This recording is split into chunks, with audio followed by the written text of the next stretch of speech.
Assalamu alaikum and welcome to day 27 of our How to Read Quran series, a program on the Quranology Institute's YouTube channel.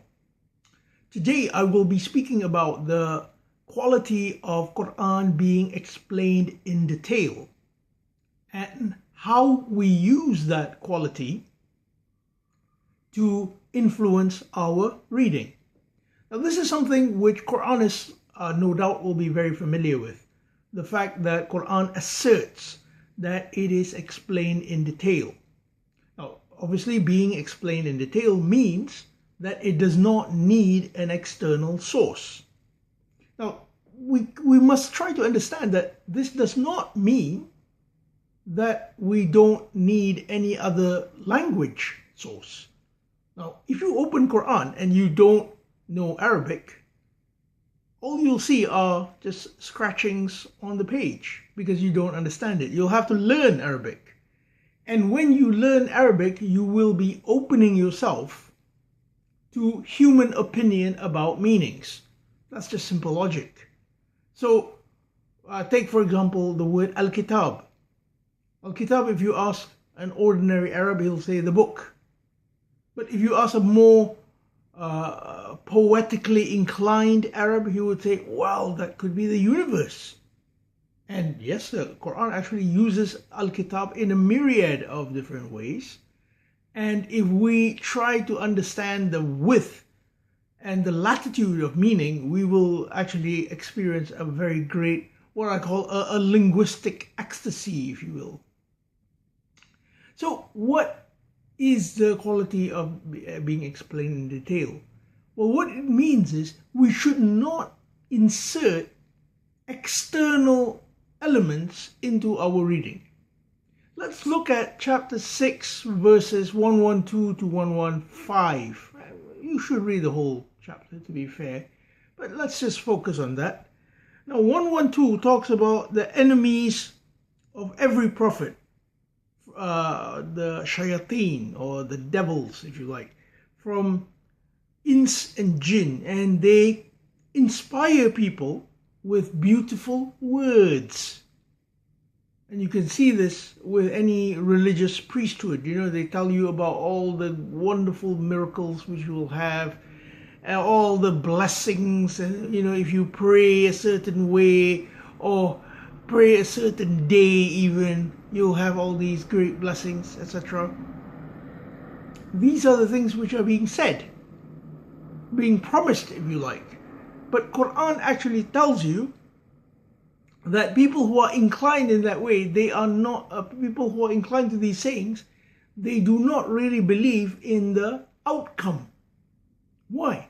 Because the outcome can only be determined by proper action. Action, you can see it, it's in the world, right? So when you work, you will produce the action.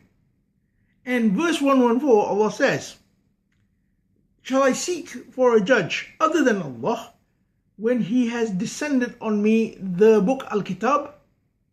Mufassala, meaning Al-Kitab is descended to you in detail. And what is this Kitab? Well, if you look at chapter 10, verse 37, it says, وَمَا كَانَ هَذَا الْقُرْآنَ أَن يُفْتَرَى مِن دُونِ اللَّهِ. And the essence of this Quran cannot be produced by other than Allah. وَلَكِنْ تَصْدِيقَ الَّذِي بَيْنَ يَدَيْهِ. And it is a confirmation of what is between its two hands, obviously metaphorical hands. وَتَفْصِيلُ الْكِتَابِ لَا رَيْبَ فِيهِ. And a detailing of Al-Kitab. Al-Kitab in detail, 6114, a detailing of Kitab 1037. So this is Al-Quran. It is explained in detail. So if you try to insert anything and you say, okay, well, you know what? If you pray on this particular night, you will have 10,000 times more thawab or more spiritual blessings.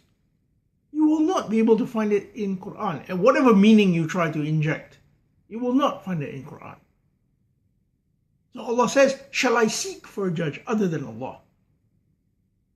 So that being the case, obviously, no, I am not going to seek or a judge other than Allah, and I cannot project these kinds of false teachings. The next verse says, وَتَمَّتْ كَلِمَاتُ رَبِّكَ صِدْقًا.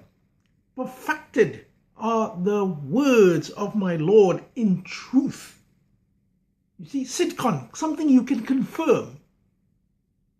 You see, and if adlan, and justice or equality. You see, the concepts of Quran are always geared towards this, truth and equality.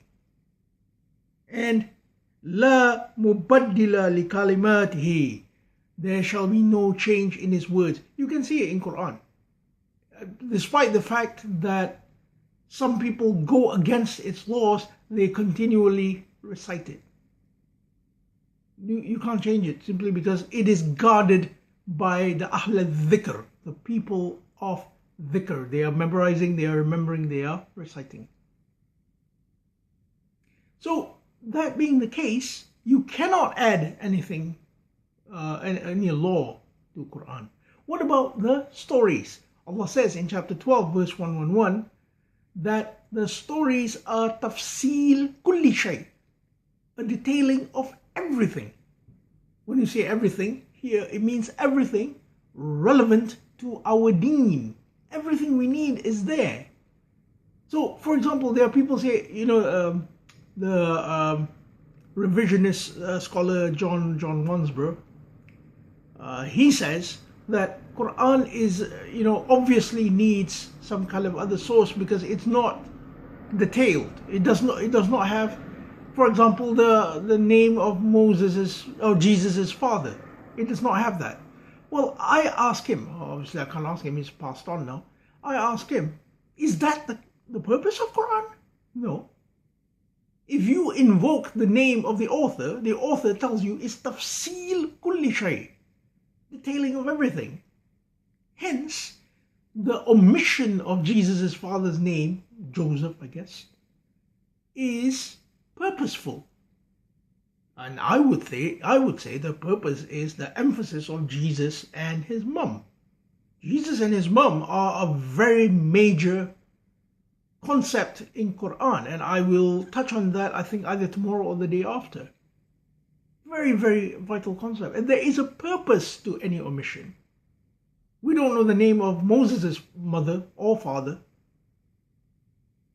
Abraham's father is given as Azar. Why? Because Azar is related to Wazir, meaning minister. You see, everything in Quran is purposeful. So the contents, if you think of it like a recipe